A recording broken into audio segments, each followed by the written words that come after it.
All right, 2018 number 6. So normally 6 is it is definitely longer.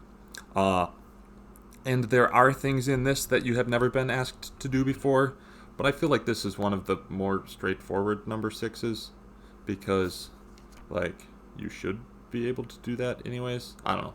Maybe that's just wishful thinking on my part. Anyways, systolic blood pressure is yada yada yada. The mean in the United States is 122 with a standard deviation of 15. The wellness department wants to see if they have higher blood pressure than normal. A random sample of 100 employees is used. They measure that and calculate a sample mean. Mu is the mean systolic blood pressure of all employees at the corporation.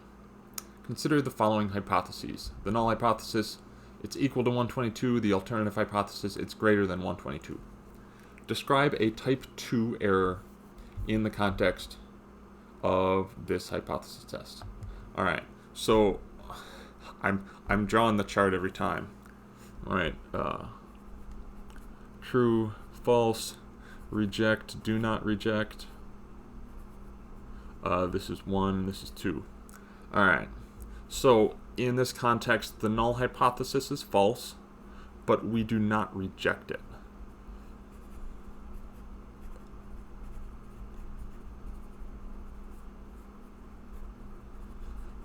But do not reject. Let's put this into context. So the mean blood pressure is greater than 122, is in fact greater than 122.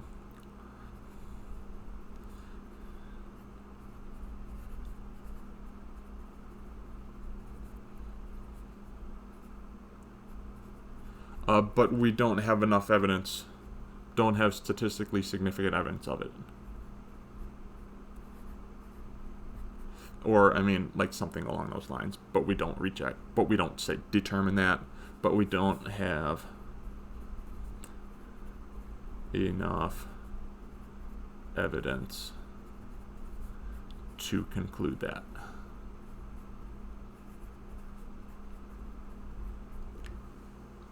Something like that. All right, B.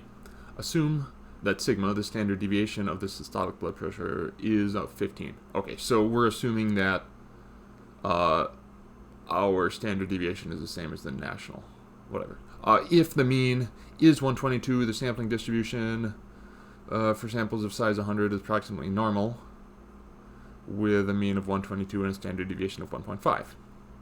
What values of the sample mean x bar would represent sufficient evidence to reject the null hypothesis at the significance level alpha equals 0.05. So this is basically what's the cutoff for where we would reject and not reject, right? So they're saying that this is our sampling model. 122, 123.5, 125, 120.5, 119, and so on and so on. And we'll cut off anything. This is 0.05 or 5%. So we want to find this value right there, essentially, is what we're trying to do. How we're going to do that? We need a z-score, so we'll do inverse normal of 0.95.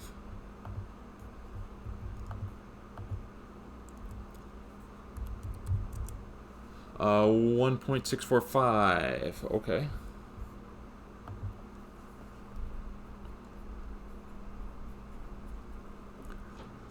All right, now let's turn that into an actual value. The z-score. Okay, so 122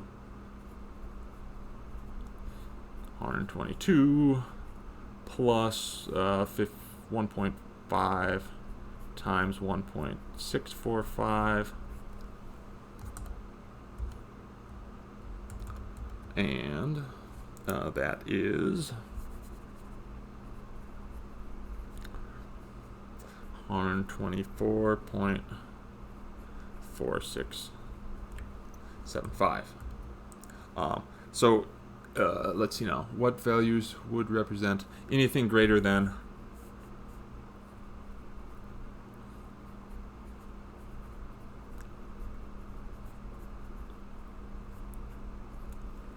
would cause us to reject the null hypothesis?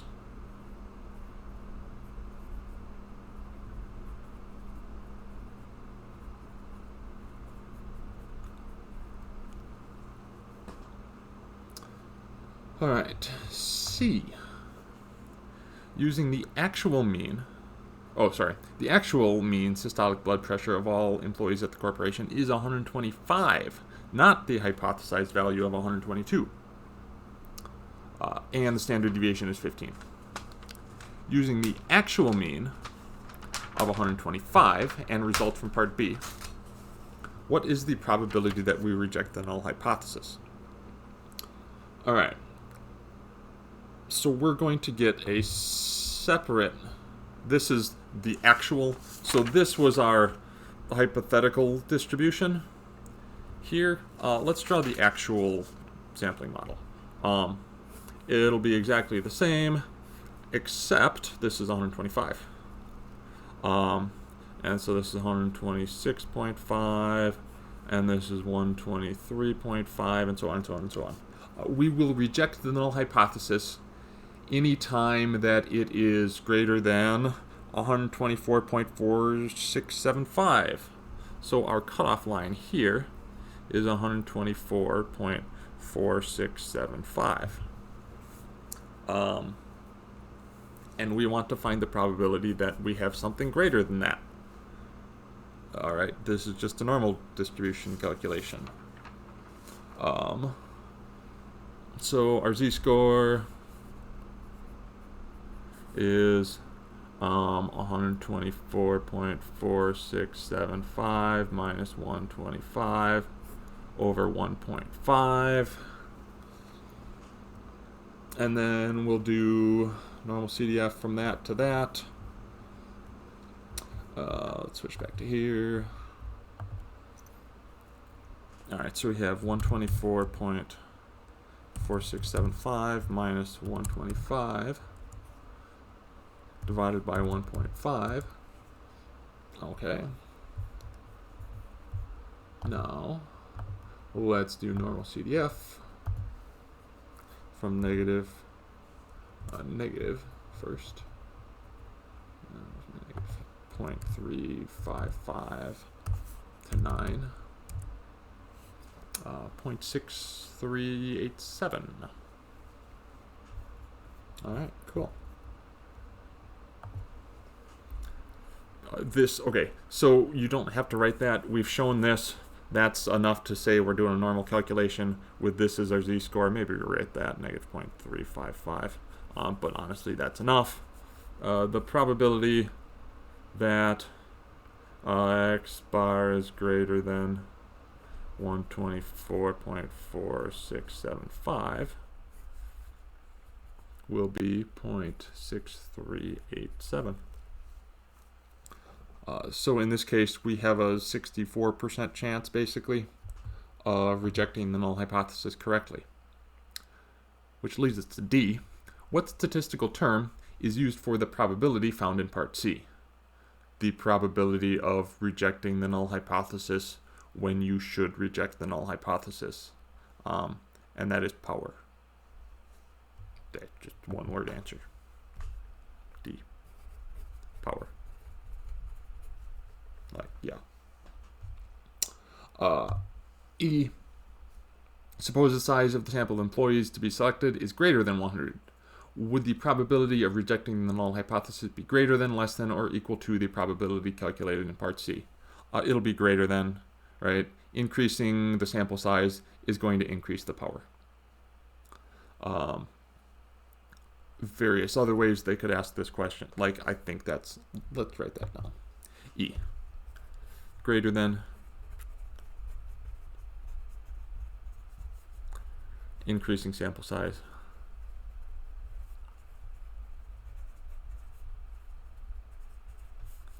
increases power.